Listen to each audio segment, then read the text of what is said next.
جی مٹڑی بولی گلی گلی گھر گھر گونجن سندھ امر جا نارا نارا نارا جیے سندھ وارا جیے سندھ ٹوپی.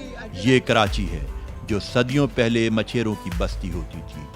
آج بھی سندھ اور بلوچستان میں بسنے والے لاکھوں ماہی گیر ملک کی معیشت کا اہم جزو ہیں، مگر اب شہر کی وسعتوں میں ان کا وجود سکڑ کر چند بستیوں تک محدود ہو چکا ہے. نسل در نسل جال اور کشتی سے مچھلی کے شکار تک پھیلی مچھیرے کی کہانی جاں فشانی سے عبارت ہے. مچھلی تو سارا سال کھائی جاتی ہے. مچھلی کی ایکسپورٹ سے ہونے والی سالانہ آمدنی بھی لاکھوں میں نہیں، کروڑوں میں نہیں، بلکہ اربوں میں ہے. مگر مچھیرے کے دن کب پھریں گے؟ ماہی گیر کی چاندی کب ہوگی؟ کب بدلیں گے میرے دن؟ یہ سوال ہمیں لے گیا کراچی میں موجود فشرمین کوآپریٹو سوسائٹی کے دفتر. مچھیروں کی بہبود کے لیے کام کرنے والا یہ ادارہ سن 1945 سے سرگرداں ہے اور ایشیا میں ماہی گیروں کی فلاح کے لیے کام کرنے والا سب سے بڑا ادارہ ہے. یہاں ہماری ملاقات ہوئی چیئرمین فشرمین کوآپریٹو سوسائٹی حافظ عبد البر سے. یہ سوسائٹی اس کا بیسک جو مقصد تھا وہ ماہی گیروں کی فلاح و بہبود اور ان کے لیے ہر طرح سے سہولیات کو فراہم کرنا، اور جو ان کا مال یا جو کیچ وہ لے کر آتے تھے فشنگ کر کے اس کو بہتر طریقے سے آکشن کروانا، ان کو برف کی فیسلٹی دینا، آئل کی فیسلٹی دینا، راشن کی فیسلٹی دینا. تو یہ سوسائٹی کا مقصد یہ تھا. اور یہ سوسائٹی اپنی نوعیت کی جو ہے وہ ایشیا کی سب سے بڑی سوسائٹی ہے کہ جس کے یہ اتنے ممبرز ہیں جو سندھ اور بلوچستان دونوں صوبوں میں موجود ہیں. سندھ اور بلوچستان کی کوسٹل بیلٹ پر زندگی کی ناؤ کو پار لگاتے 20 لاکھ سے زائد مچھیروں کو درپیش مسائل بھی سمندر کی تند و تیز لہروں جیسے ہیں، مگر ان کے حوصلے بھی کئی فٹ اونچی لہروں جتنے جوان ہیں. سرکاری سطح پر درپیش مشکلات کا حل ان مچھیروں کے لیے اتنا آسان بھی نہیں. اپنے چھوٹے چھوٹے کام کروانے کے لیے انہیں اکثر سرخ فیتے اور سرکاری داؤ پیچ سے بھی نبرد آزما رہنا پڑتا ہے. کیا ہی اچھا ہو کہ ایک چھت تلے ون ونڈو آپریشن کی سہولت ان محنت کشوں کی داد رسی میں کارگر ثابت ہو سکے. کراچی ہاربر ہے، کراچی ہاربر پہ تو یہاں سے تو ان کو سہولت مل جاتی ہے، لیکن جو دور دراز کے علاقوں میں رہتے ہیں ماہی گیر، جیسے ہمارے کوسٹ بیلٹ میں کیٹی بندر میں ہو گیا، ابراہیم حیدری میں ہو گیا یا بلوچستان کے علاقوں سے ہو گیا، ان سب کو پھر پی سی لینے کے لیے یہاں آنا پڑتا ہے اور بڑا ایک مشکل ان کے لیے جو ہے وہ ایک مرحلہ ہوتا ہے. موسم کی سختیاں جھیلتے سمندر کے پالے ماہی گیر ایک طرف ڈگمگاتی کشتیوں پر قسمت کی دیوی سے اپنے حصے کی خوشیاں سمیٹنے نکلتے ہیں، تو دوسری جانب انہیں وفاقی حکومت کی طرف سے بنائی گئی ڈیپ سی فشنگ پالیسی سے بھی نبردآزما ہونا پڑتا ہے. یہ ڈیپ سی فشنگ پالیسی ہے کیا؟ پچھلے دنوں ہمیں کافی نقصان اٹھانا پڑا جو ہمارے اوپر ایک مسلط کر دی گئی ڈیپ سی فشنگ پالیسی وفاقی حکومت کی طرف سے، جس پہ ماہی گیروں کو تقریباً کوئی ہم 5-7 مہینے ہمارا کاروبار جو ہے وہ مستقل بند رہا، جس کی وجہ سے میں سمجھتا ہوں کہ ہمیں بہت بڑا ایک نقصان اٹھانا پڑا کہ ہم لوگ 70% تک ہم نے جو ہے وہ اپنا جو پچھلے سال کی ہماری ایکسپورٹ تھی وہ اس سے 70% تک ہم لوگ مائنس میں چلے گئے، یعنی کہ 30% ہماری وہ رہ گئی جو ریکارڈ میں تھی کیچ. ڈیپ سی فشنگ کا سب سے بڑا نقصان یہ ہے کہ جو فورن کمپنیز فشنگ کر رہی ہیں، وہ کر رہی تھیں یا کر رہی ہیں، وہ کر رہی ہیں فورن فلیگز کے ساتھ. تو فورن فلیگ کے ساتھ، کیونکہ پاکستان میں فورن فلیگ کے ساتھ ایک تو یہ ہمارے سمجھیں ملک کی بھی ایک طرح سے جو ہے ویلیو کا مسئلہ ہے، اور دوسرا یہ ہے کہ انہوں نے اسی بوٹس کے اوپر اپنے پروسیسنگ پلانٹ اور ساری چیزیں لگائی ہوئی ہیں جس میں ہمارا لوکل فشرمین نہیں ہوتا، اس کی لیبر شامل نہیں ہوتی. تو اس کا نقصان سب سے بڑا یہ ہے کہ فشرمین کی جو لیبر ہے اس کا حق مارا جاتا ہے، اس کو کام کرنے کا موقع نہیں ملتا، اور وہ خود ہی فورن فلیگ کے ساتھ فشنگ کر کے پروسیس کر کے وہیں سے اس کو موو کر دیتے ہیں. یہاں پہ کسی قسم کا اس کا کوئی رول یا کوئی بھی اس کا وہ نہیں ہوتا، انوالومنٹ نہیں ہوتا. یہاں پہ روز شکار کرنا ہے، روز جال ڈالنا ہے اور روز مچھلی پکڑنی ہے. یومیہ اجرت کے مزدوروں کی کٹھن زندگی کا عملی نمونہ. مچھیرے کی محنت تو سرمایہ دار کھا جاتا ہے اور غریب مچھیرے کے لیے اکثر گھر کا چولہا جلانا بھی مشکل ہو جاتا ہے. پھر اس کی جواب طلب نظریں فشرمین کوآپریٹو سوسائٹی کی طرف اٹھتی ہیں. جب ان کے اوپر ایسی کوئی نوبت آ جاتی ہے تو فشرمین کوآپریٹو سوسائٹی پھر ان کو مالی مدد بھی کرتی ہے اور ان کی دوسرے طریقے سے بھی ان کو ایجوکیشنل ہیلتھ اور ہیلتھ کی ایڈ اور یہ مطلب ہر طرح سے فشرمین کوآپریٹو سوسائٹی ان کو سہولیات بالکل دیتی ہے۔ کراچی فش ہاربر سمیت کیٹی بندر اور ابراہیم حیدری پر ملک کی صرف 3 قانونی جیٹیاں موجود ہیں، جبکہ 42 غیر قانونی یا پرائیویٹ جیٹیاں ایسی ہیں جو کام تو کر رہی ہیں مگر یہ کسی قانون کے تابع نہیں، ان پر کوئی اصول لاگو نہیں ہوتا۔ کیا یہ ملک کی سلامتی کے لیے خطرہ ہیں؟ انہیں ریگولرائز کیا جانا چاہیے یا انہیں ختم کر دینا چاہیے؟ کوسٹ بیلٹ میں دیکھیں تو اس طرح کی ہمارے پاس جو جیٹیز موجود ہیں اس سے کئی گنا زیادہ بڑی جیٹیز موجود ہیں جو کہ پرائیویٹ لوگوں کی ہیں۔ اب وہاں پر چونکہ نہ تو سندھ فشریز کا کوئی نمائندہ موجود ہے، نہ فشرمین کوآپریٹو سوسائٹی کا کوئی نمائندہ ادھر ہے، نہ ہی کسی اور ادارے کی کوئی نمائندگی ادھر ہے، تو وہ ایک نہ صرف کمیشن کا، نہ صرف کیچ کا، نہ صرف ہمارے ریونیو کا نقصان کر رہے ہیں بلکہ وہ ہمارے ملک کے لیے بھی خطرناک ثابت ہو سکتی ہیں کہ وہاں سے خدا نخواستہ کوئی ایسی موومنٹ ہو۔ لیکن یہ دیکھیں دہشت گردی کہیں سے بھی ہو سکتی ہے، یہ راستے ہمیں بند کرنے پڑیں گے، اور ان جیٹیز کے اوپر میری کم و بیش جو میرے علم کے مطابق تقریباً 42 جیٹیز ایسی ہیں کہ جو انلیگلی کام کر رہی ہیں، جس پہ ہم نے حکومت سندھ کو اور سب کو خطوط لکھے، جس کے خطوط کے بدلے میں انہوں نے ایک کمیٹی قائم کی چیف سیکرٹری صاحب کی سربراہی میں، جو کمیٹی ابھی کام کر رہی ہے کہ اس کو ان جیٹیز میں دیکھیں گے کہ جو جیٹیز اس قابل ہوں گی کہ وہ ریگولائز کر سکیں ان کو ریگولائز کر دیا جائے گا، اور جو اس قابل نہیں ہے ان کو بہرحال ختم کرنا پڑے گا ہمیں۔ یہ جو انلیگل جیٹیز آپریٹ ہو رہی ہیں اس میں ایک نقصان تو فشرمین کا ہے کہ اس کا حق مارا جاتا ہے، اور دوسرا نقصان ملک کے لیے یہ ہے کہ اس انلیگل جیٹیز سے آپ کی مختلف قسم کی ٹیررسٹ ایکٹیویٹی آپریٹ ہوتی ہیں، مختلف قسم کی انلیگل چیزیں ٹرانسپورٹ ہوتی ہیں۔ یہ سب سے بڑا نقصان فشرمین کا ہے اور اس ملک کا سب سے بڑا نقصان ہے یہ، تو لہٰذا حکومت کو چاہیے کہ فوری طور پہ اس پہ ایکشن کر کے انلیگل جیٹیز کو فوری طور پہ بند کرایا جائے۔ فشنگ اور نیٹ کا چولی دامن والا ساتھ ہے، جال معیاری ہو تو مچھلی کا شکار بھی معیاری ہوگا، مگر ایک جال ایسا ہے جو سمندری حیات کے لیے خطرہ ہے۔ بھارت سے غیر قانونی طور پر ملنے والا یہ جال خاص طور پر ہمارے پانیوں میں موجود جھینگے کی نسل کشی کا باعث بن رہا ہے۔ یہ خونی جال کون سا ہے؟ اس کے خلاف کارروائی کیوں نہیں ہوتی؟ میں سمجھتا ہوں کہ ہمارے ماہی گیر بھی اس میں قصوروار ہے کہ وہ خود اپنی یعنی کہ جو ہماری سپیشیز ہیں ان کی نسل کشی کر رہے ہیں، جوینائل فش جو بالکل نابالغ جو بچہ ہوتا ہے فش کا وہ مارتے ہیں، اور یہ جال ایک ایسا ہے، اس کو بولو گجو نیٹ کہتے ہیں، یہ کریکس میں لگاتے ہیں ماہی گیر، اور یہ جھینگے کا جو چونکہ جھینگا جو ہے وہ اکثر انڈے دینے کے لیے جو مینگرووز میں اور کوسٹ بیلٹ کا رخ کرتا ہے، تو یہ جب وہاں انڈے دیے جاتے ہیں جھینگے کے جو ہوتے ہیں تو یہ ایک بہت باریک نیٹ ہوتا ہے جس کو یہ لگا دیتے ہیں وہاں پر، اور اس کو انڈے کو جو ہے وہ جھینگے کے انڈے کو جو ہے وہ کیچ کرتے ہیں، اور کیچ کر کے اس کو سکھا کر اس کو بیچتے ہیں، تو وہ ایک 10 کلو کا جو باسکٹ ہوتا ہے وہ 3000 روپے میں بیچتے ہیں، 3 سے 4000 روپے میں بیچتے ہیں، جبکہ میں سمجھتا ہوں کہ اگر اس 10 کلو کا جو بالکل ایک چھوٹا سا دانہ ہوتا ہے جھینگے کا انڈے کا بالکل خسخس کے دانے کے برابر، اگر اس کو 3-4 مہینے گروتھ کرنے کے لیے دے دیے جائیں تو وہ 60 سے 70 کنٹینرز کا مال ہے۔ یعنی کہ اگر ماہی گیروں کے اندر اتنی اویئرنیس ہو تو وہ ذرا سے لالچ کے لیے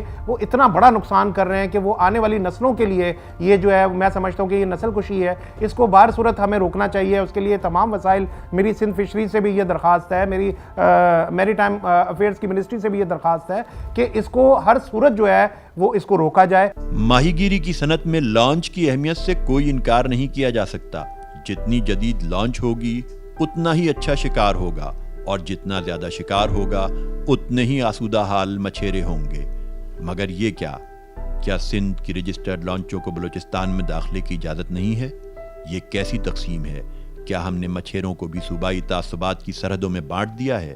دیکھیں آج سے پہلے کبھی ایسا نہیں تھا، سندھ کی لانچیں، بلوچستان کی لانچیں، اور میں اگر آپ کو فشریز کے ایکٹ کی بات کروں، ہمارا جو 1980 کا جو فشریز کا ایکٹ ہے اس کے مطابق جو ہے وہ فشرمین کوآپریٹو سوسائٹی کی جتنے ممبران ہیں، ہمارا فشنگ کا ڈومین پورا ویسٹ پاکستان ہے، تو جو کہ آپ دیکھیں کہ ہمارا جو بورڈ ہے 15 رکنی بورڈ ہوتا ہے ہمارا فشرمین کوآپریٹو سوسائٹی کا، جس میں ایک نمائندہ، ایک ڈائریکٹر ہمارا بلوچستان سے بھی ہوتا ہے، تو اس کا مطلب ہے کہ ہمارے بورڈ میں بلوچستان کی نمائندگی موجود ہے۔ اور یہ چونکہ سوسائٹی اپنی نوعیت کی، میں نے آپ کو بتایا کہ بالکل منفرد اور ایک واحد سوسائٹی ایسی ہے کہ جو پاکستان بننے سے پہلے سے ماہی گیروں کے لیے کام کر رہی ہے، تو یہ بلوچستان کی میں سمجھتا ہوں کہ ماہی گیروں کو تقسیم کرنے کی ایک بڑی گھناؤنی قسم کی سازش ہے، چونکہ ماہی گیر کوسٹ بیلٹ پہ سندھ کا ہو یا بلوچستان کا ہو. اب میں آپ سے ایک سوال کروں کہ پنجاب کا کوئی بندہ اگر آ کے کہے کہ جی ہمارا سمندر کہاں ہے، تو ہم ان کو، یا سندھ اور بلوچستان کیا جواب دے گا کہ جی ہمارا سمندر کہاں ہے؟ تو یہ سمندر جو ہے یہ پورے پاکستان کے لیے ہے. ماہی گیری کے شعبے سے جو منسلک لوگ ہیں اس میں پنجابی بھی ہیں، اس میں پٹھان بھی ہیں، اس میں بنگالی بھی ہیں، اس میں میمن بھی ہیں، اس میں ہر طرح کے لوگ ہیں، بلوچ بھی ہیں، مطلب سارے ہی ہمارے، یہ ماہی گیر ہے. ماہی گیروں کو تقسیم کرنا میں سمجھتا ہوں ایک بہت غلط اقدام ہے. جہاں ایک چھوٹی سی بات، میں چھوٹی سی ایک مثال دیتا ہوں کہ اگر ہماری سندھ کی گاڑی رجسٹرڈ گاڑی ہے تو وہ پنجاب، بلوچستان یا کے پی کے کہیں بھی جا سکتی ہے. وہ پاکستان کی ایک رجسٹرڈ گاڑی ہے، تو وہ پاکستان کی ایک، جب اس نے ٹیکس دے دیا، جب اس نے اپنے آپ کو رجسٹرڈ کرا لیا تو وہ غیر قانونی تو نہ ہوئی. تو کیسے سندھ کے لانچ جو ہے وہ بلوچستان کے پانیوں میں اگر شکار کرنے جاتی ہے تو مجھے آج تک یہ بات سمجھ میں نہیں آئی کہ وہ غیر قانونی کیسے ہو سکتی ہے. غیر قانونی تو آپ تب کہیں کہ جی کوئی انڈین لانچ آ رہی ہے یا کوئی دوسرا کوئی ایسا ہے کہ جس کو آپ نے الاؤ نہیں کیا ہوا، ان کے پاس فیڈرل کا لائسنس بھی ہے، ان کے پاس سندھ کا لائسنس بھی ہے، وہ بلوچستان کا بھی لائسنس لیتے ہیں، لیکن اس کے باوجود جب تک وہ ان کو رشوت نہ دیں، جب تک ان کو وہ کوئی اس طرح سے پیسے نہ دیں، ان کو بلوچستان جانے سے روک دیا جاتا ہے. اور باقاعدہ ان کے ساتھ وہ سلوک کیا جاتا ہے کہ جو انڈین کے ماہی گیروں کے ساتھ یا کوئی دہشت گردوں کے ساتھ ہوتا ہے، ان کے ساتھ ایسا سلوک کیا جاتا ہے. ماضی میں ہمارے کچھ ماہی گیر گرفتار کیے انہوں نے، صرف اس لیے گرفتار کیے کہ جی وہ بلوچستان کے واٹرز پہ کر رہے تھے، ان کے پاس لائسنس موجود تھے، ان کے پاس ہر چیز موجود تھی، لیکن ان کے ساتھ اتنا ہولناک قسم کا ان کے ساتھ سلوک کیا گیا کہ 20-25 آدمی ان کو شدید سردی میں ایک ایسے کمرے میں بند کیا گیا، راتیں گزارنا مشکل تھا. تو ہماری ٹیم یہاں سے گئی، وہاں پر کورٹ سے ان کو باقاعدہ ریلیز کرا کے لائے، جس پہ ہمارے ماہی گیروں نے شدید احتجاج بھی کیا کہ یہ کیا طریقہ ہے، ماہی گیروں کے ساتھ اس طرح کے سلوک کیوں رکھا جا رہا ہے، اس کی کوئی واضح پالیسی بنانی چاہیے. میں سمجھتا ہوں کہ دونوں حکومتوں کو، سندھ اور بلوچستان، دونوں حکومتوں کو اس پہ سنجیدہ ہو کے بیٹھ کے اس پہ بات کرنی ضروری ہے کہ ماہی گیروں کو اس سیاست میں نہ ڈالا جائے، ان کو تقسیم نہ کیا جائے، ان کو ایک ہی رہنے دیا جائے. اور ماہی گیر چونکہ ہمارے، میں نے آپ کو جیسا بتایا کہ بلوچستان کے بھی ہیں، اور بلوچستان کے 90% ماہی گیر، بلوچستان کے 90% فشرمین اپنا کیچ ہمارے پاس سندھ میں لا کے فروخت کرتے ہیں. اور اگر ہم ان کو دیکھیں، اگر آپ سے بلوچستان جانے سے روکتے ہیں تو ہم اگر ان کا کیچ روک دیں تو وہ بیچارے کہاں جائیں گے اپنا مال لے کر، چونکہ یہاں سے ایکسپورٹ ہوتا ہے، یہاں سے پروسیس ہوتا ہے، فیکٹریز ہمارے پاس لگی ہیں.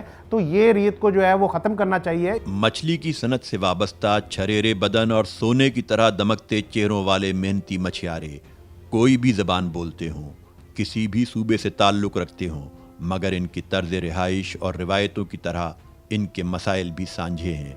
ان کی بہبود کے لیے ہو کیا رہا ہے؟ جب سے میں نے اس ادارے کا چارج سنبھالا، میں نے اور میری ٹیم، ہمارے الیکٹڈ ڈائریکٹر حضرات اور ہمارے جو گورنمنٹ کے جو ڈائریکٹرز ہیں، الحمدللہ مجھے اس چیز پہ بڑا فخر ہے، اور میں بڑے فخر سے کہتا ہوں کہ ہم نے اپنی کیپیسٹی سے بڑھ کے کام کیے ہیں. ہم نے اس کوسٹ بیلٹ پہ میں نے تقریباً کچھ 4 سکولز ہیں ایسے کہ جو ہم نے کمپلیٹلی اڈاپٹ کیے ہیں. ان کے جو ایکسپینسز ہیں، ایک سکول میں اگر کوئی 200 کے قریب بچے ہیں تو ان کے سارے ایکسپینسز، ان کے یونیفارم، ان کے کورسز، ان کی فیس، مطلب جو بھی ان کی ضروریات ہے وہ ساری یہ سوسائٹی پوری کرتی ہے.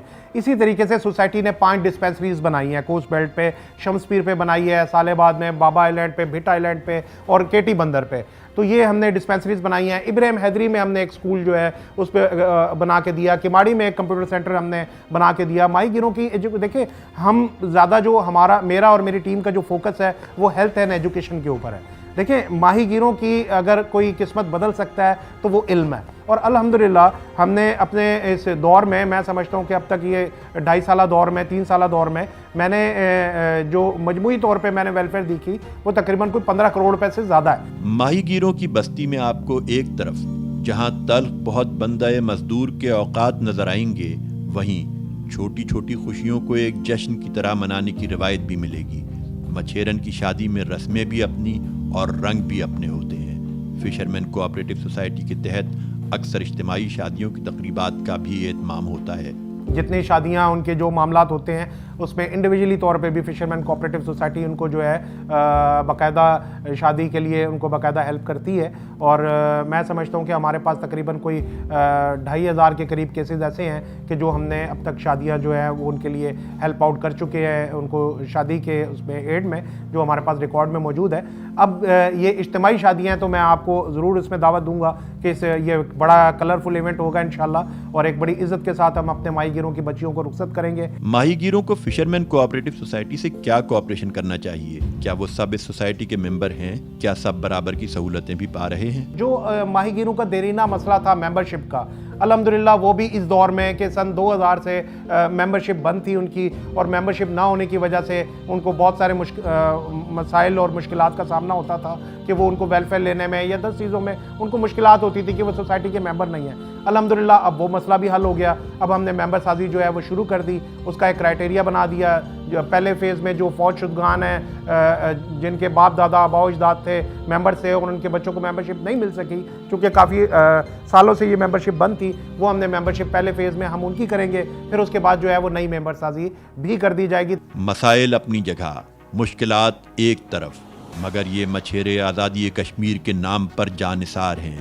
اور پاک فوج کے شانہ بشانہ ہراول دستہ بننے کو بھی تیار ہیں۔ دنیا کی سب سے بڑی جیل میں تبدیل کر دیا گیا کشمیر کو، جس کے لیے ماہی گیروں نے اظہار یکجہتی کرنے کے لیے، میں سمجھتا ہوں کہ ماہی گیر ایک ایسی غیرت مند برادری ہے کہ انہوں نے اظہار یکجہتی کرنے کے لیے اپنی مدد آپ کے تحت یہاں پر ہم نے ایک جلسہ منعقد کیا تھا، جس میں کم از کم 15 سے 20 ہزار لوگ تھے، اور ان کا مطالبہ یہ تھا ہمارے ماہی گیروں کا کہ اگر پاکستانی فوج ہمیں اجازت دے تو یہ ہم ماہی گیر پاکستانی کی فوج کے طور پر کشمیر میں جا کے ہم اپنے کشمیری بھائیوں کی مدد کے لیے، ہم جا کے لڑنے کے لیے، مرنے کے لیے، ہر چیز کے لیے ہم لوگ تیار ہیں۔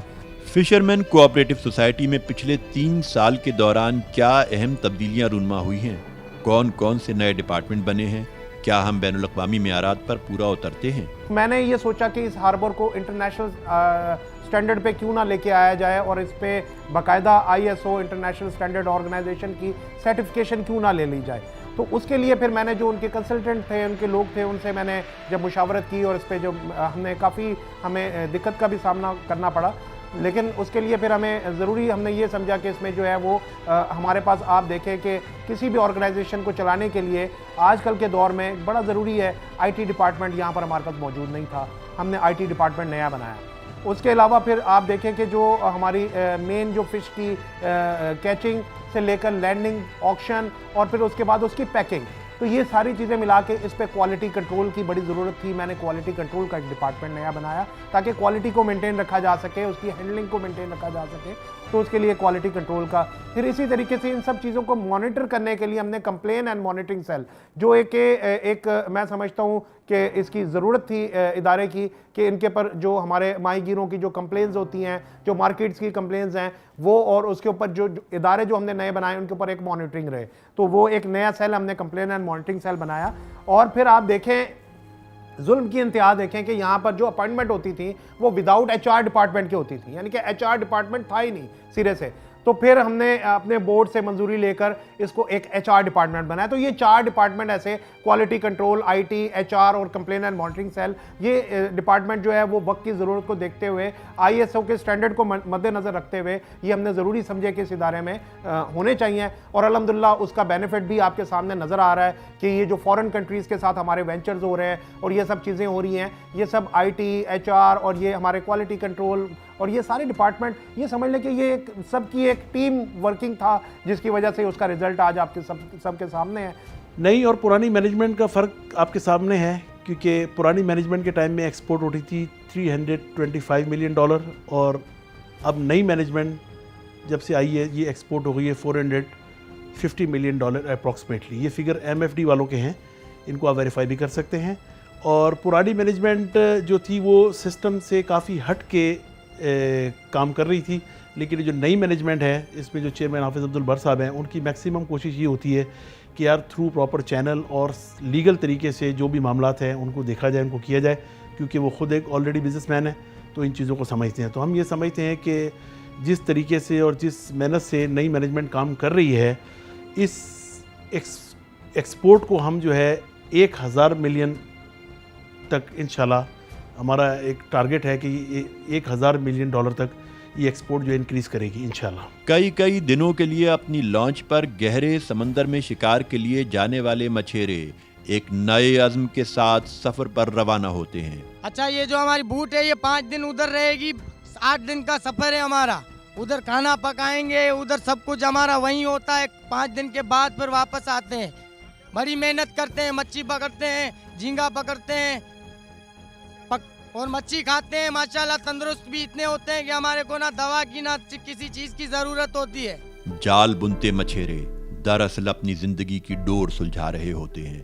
مچھلی پکڑنا ایک سائنس ہے جو مچھیرے سے زیادہ کوئی نہیں جانتا۔ تو ہم لوگ جو 8 دن یا 10 دن کا جو اس میں راشن لے جاتے ہیں، اس راشن میں ہمیں زیادہ سے زیادہ وہی دن نکالنے ہیں، کیونکہ باہر ہمیں اللہ نہ کرے اگر کوئی مصیبت کوئی مسئلہ آ گیا تو ماہی گیر بھائی جو اور ہوتے ہیں ہمارے پاس، ہم ان کے پاس جاتے ہیں، وہ کبھی ہمیں کھانے پینے کی اشیاء دے دیتے ہیں، کبھی ہمیں تھوڑا سا ڈیزل دے دیتے ہیں، اس پہ ہم آ کے پھر دوبارہ اپنے بندر پہ آ کے چیزیں بیچ کے پھر ہم اپنے راشن کا اپنے گھر کا جو بھی ہے بندوبست کر کے پھر ہم دوبارہ 1 دن بعد دوبارہ ہم باہر چلے جاتے ہیں۔ اس مرحلے میں کئی مشکلات بھی ہیں، سمندر ہی ان کا گھر اور سمندر ہی روزگار ہے۔ ایک ماہی گیر آخر کماتا ہی کیا ہے؟ چیئرمین فشرمین کوآپریٹو سوسائٹی کی باتیں تو اپنی جگہ، مگر ماہی گیر بھی ان کی باتوں سے متفق ہیں یا نہیں؟ چیئرمین فشری عبدالبرد جو ہے اس سال ہم ماہی گیروں کو اس نے پیسوں کی مالی مدد کری ہے، جس میں ہم لوگوں نے اپنے راشن وغیرہ خریدے ہیں۔ اس سال ہمیں مدد ملی ہے، جو چیئرمین صاحب نے ہمیں مدد دی ہے اس کی بڑی مہربانی ہے۔ آگے چل کے اگر ہم ماہی گیروں کے ساتھ کوئی چیئرمین اس طرح کوپریٹ کرتا رہا تو انشاءاللہ ہم اپنا جو سمندر ہے اس میں اس سال تو روزی نہیں ہوئی، اگلے سال کی امید میں بیٹھے ہوئے ہیں کہ اگلا سال ہم لوگوں کا اچھا ہو۔ مالی پوزیشن ہماری یہ ہے کہ جو بھی کیچ فشرمین لے کے آتے ہیں اس کا 6.25% جو ہے ٹوٹل اس کا اماؤنٹ کلیکشن ہوتا ہے ایز اے کمیشن کی مد میں، اور اس کا 50% جو ہے وہ مول ہولڈر کو چلا جاتا ہے، کیونکہ فشرمین کو تمام سروسز جو ہے وہ مول ہولڈر پرووائڈ کرتے ہیں، اور ہمارے پاس جو اس کا 50% اماؤنٹ آتا ہے اس میں ہم فشرمین کی ہیلتھ، ایجوکیشن اور جو بھی ان کی کوئی مطلب روٹین کے معاملات جو ایک انسانی ضروریات ہوتی ہے اس سے ہم اس کو پورا کرنے کی کوشش کرتے ہیں۔ جب گھر کے مرد رزق حلال کی تلاش میں نکلے ہوں تو غریب مچھیرن کے لیے گھر کا چولہا گرم رکھنا ایک دشوار کام ہے۔ جو رونا جو دنیا کے ڈپو بادشاہ کے ڈپو باقی کے جو روزگار بنتے تھے یا اسکول پہ بنتے یہ ان کے پرواہ پانے کا اسی پہ بادشاہ بکرے تو یہ غلط جو کرے۔ یہاں کی خواتین اضافی روزگار کے لیے کھانا پکا کر بھی بیچتی ہیں۔ 10 روپے کی آلو بریانی، لیکن 10 روپے والی صرف ایک پلیٹ سے آپ کا پیٹ نہیں بھرنے والا۔ بوڑھی عائشہ کے ہاتھوں سے بنی بریانی کی کم از کم 2 پلیٹیں تو آپ کو ضرور ہی خریدنا ہوں گی۔ یہ مچھلی کی بچتی ہے۔ ٹھیک ہے، آپ کیا کر رہی ہیں ابھی؟ چاول بیچ رہی ہوں۔